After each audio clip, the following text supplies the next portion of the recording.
ba tax na ñu ngi leen di nuyu di leen jox seen wàccuwaay amaat mbégte dellu soit ak yéen ci seen rendez-vous de l'actualité bi mu fas yéene doon un plateau spécial ci wàccaayu bésu 8 novembre bi ànd kook ñi nga xamante nag seen xam-xam ak seen yaatal tey dina màcc ci bés boobu waaye dinañ waxtaanale tamit li ay di njàmbat ci wàllu actualité réew mi sama ndeyjoor ma ubbee ko di ko nuyu Samuel Mokhtar Ba ñu ngi lay nuyu di la dalal ci plateau bii nga xamante ne mi ngi jëm nag ci wàccaayu bésu suba muy 8 novembre gi président Pastef Ousmane Sonko woote ak patriote yi ak askanu Sénégal. macha allah yaa Moussa, tout le plaisir est pour moi maa ngi lay nuyu di la remercier bu baax a baax ci dalal bi nga ñu dalal donc di nuyu sama ñaari kilifa yi nga xamante ni ñoom laa bokkal plateau bi di leen jox seen wàccuwaay bu wër di leen wax ne am nañ mbégte toog jàkkaarloo ak ñoom donc xam naa damay bàyyi après yow nga présenter leen. donc di nuyu borom kër gi kilifa kër gi di nuyu ñi nga xamante ni ñoo jàpp ci liggéey bi ba ñu mën ñoo seetaan muy techniciens yi di nuyu le premier des Sénégalais son excellence Bassirou Diomaye Diakhar Faye di ci teg le premier ministre Ousmane Sonko ak mboolem membre Pastef yëpp. mais tey yaa Moussa dama may na tey ma beral loxo nuyoo un ami Habib Samb jëkkëru Kati création donc nekk sama wëllëre bu yàgg nekk sama xarit nekk patriote aussi bu mag maa ngi koy nuyu bu baax di ko jox wàccuwaayam ak toute sa famille. donc di nuyu Sénégalais yëpp di ñaan yàlla lépp lu ñu fi wax mu nekk loo xam ne day jëriñ Sénégalais yi merci beaucoup. di ko jaajëfal ñu ñëw nag ci docteur Aly Khoudia Diaw kilifa gi ñu ngi lay nuyu di la dalalati sur Sénégal 7. waaw jërëjëf yaa Moussa maa ngi lay delloo nuyoo bi di la remercier invitation bi di jàkkaarloo di sama modérateur di ko nuyu bu baax di ko jox wàccuwaay di nuyu suñu di nag yëpp di ñaan yàlla waxtaan yi ñu soob yàlla nañ ci dugg ak bismillah rahmaan rahim génn ci ak alhamdulilah rabbil alamin. Alors pour terminer honorable Sano toujours un plaisir di la dalal sur Sénégal 7. waaw jërëjëf yaa Moussa jërëjëf ci invitation bi li nga xam ne ajuma bu ne dina fi ñëw partager ak say fidèles internautes di nuyu aussi Ismaïla ak say techniciens di am plaisir de partager plateau bi ak docteur c'est toujours un plaisir quand même di bokk plateau ay borom xam-xam di rafetlu rek rafetaayu xam-xam bi. bon Samuel di ko féliciter ci rencontre bi nga xam ne moom nga def fële ci Kaffrine Kaffrine di ñaan yàlla rek vraiment li ñu ci woon séntu yëpp ci lu baax yàlla defal la ko. donc di ko encourager.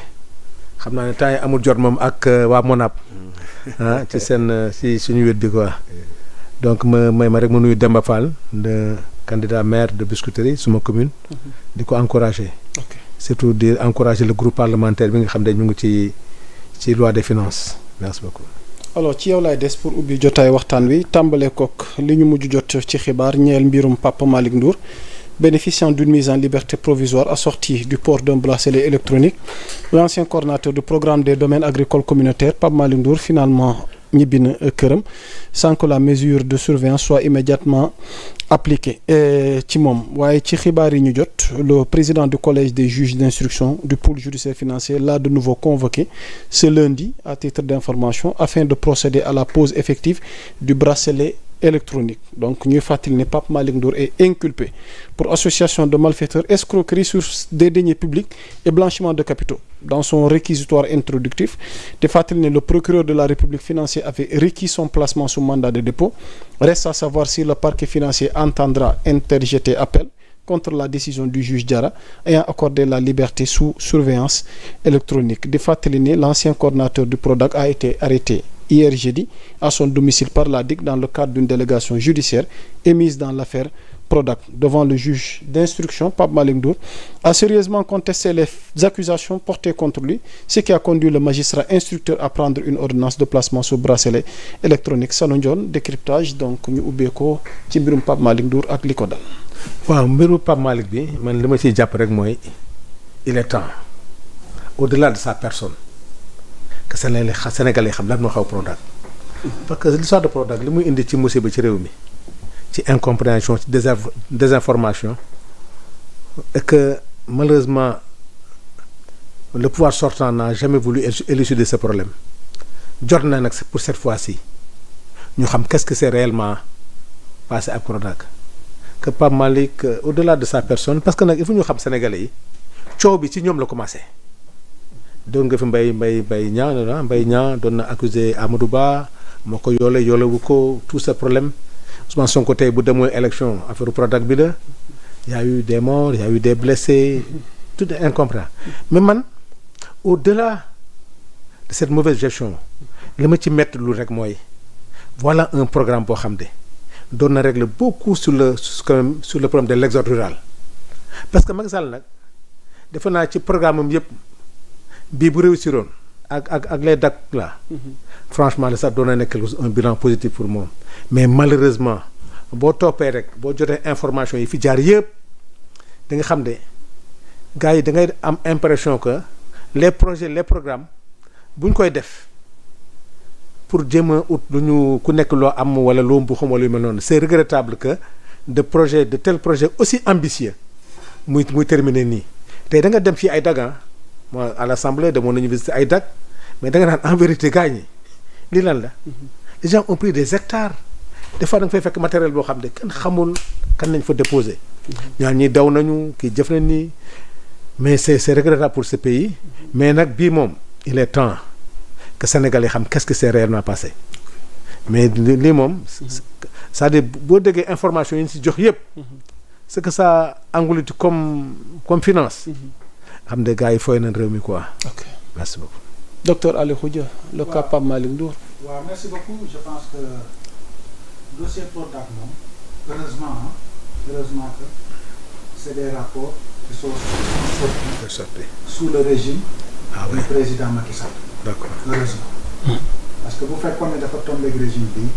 même su fekkee ne saytu dafa bokk ci wàllu administration.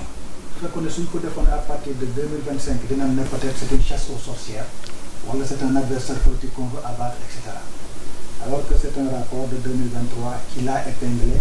Et c'est sous le régime du président Macky Sall. Donc la justice ne fait que suivre son cours. Ça c'est vrai. Donc en tant qu'acteur politique nag évidemment il y a beaucoup de choses qui vont tourner autour de sa personne. Persécution, chasse aux sorcières, élimination d'un adversaire politique mais loolu c'est dans l'ordre normal des choses. Quand il poursuivre un politicien lui il va essayer de transformer des aspects judiciaires en des opportunités politiques. En tout cas c'est ce qui est dit. Voilà. Au niveau de leur camp. Exactement. Tel est les arguments yu ñuy wax ni daal vous n'êtes plus dans la reddition des comptes mais dans le règlement de comptes. Exactement. Donc voilà un adversaire politique un acteur politique tente toujours de transformer en opportunité. N'est-ce pas ses devoirs judiciaires. C'est normal. Administratifs c'est très normal c'est dans l'ordre normal des choses. Man li ma ci gën a rafetlu nag encore une fois mooy que au moins léegi au Sénégal on a le sentiment qu'on a une justice équitable.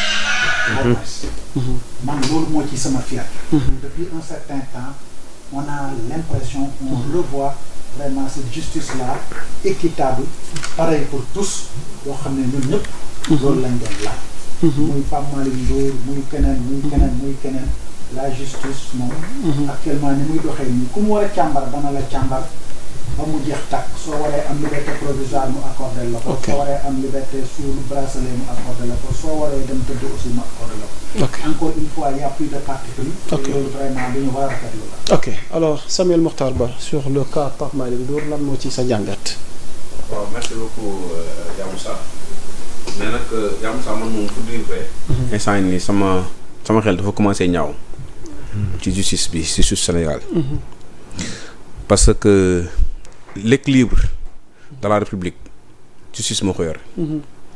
justice nag premier rôle am mooy du si yàdde mais ni ma gisee affaire bi du demee nii ñoom dafa mel ni dañuy encourager détournement ak escroquerie sur les deniers publics. parce que jàpp naa ne nit waruñu ko toppee détournement. association de malfaiteurs escroquerie sur les deniers publics. nga ne da nga koy takkal bracelet électronique ko bàyyi mu dem. te kooku poste ba mu occupé woon ba def fa ñaawteef yooyu keneen beneen nit occupé na ko est-ce que du pousser beneen nit boobu mu def ñaawteef bu mel noonu en tout en sachant que ne bu yoree xaalis bu ëllëgee peut-être buñ ko jàppee dana ut ay avocat ñu génne ko ci. man jàpp naa ne suñ justice bii man sama xel na mu ngi ciy commencé ñaaw ci ni muy doxee actuellement nii. waaw franchement parlant pour dire la vérité. donc lan moo enquête bi ñu ngi ko boucler depuis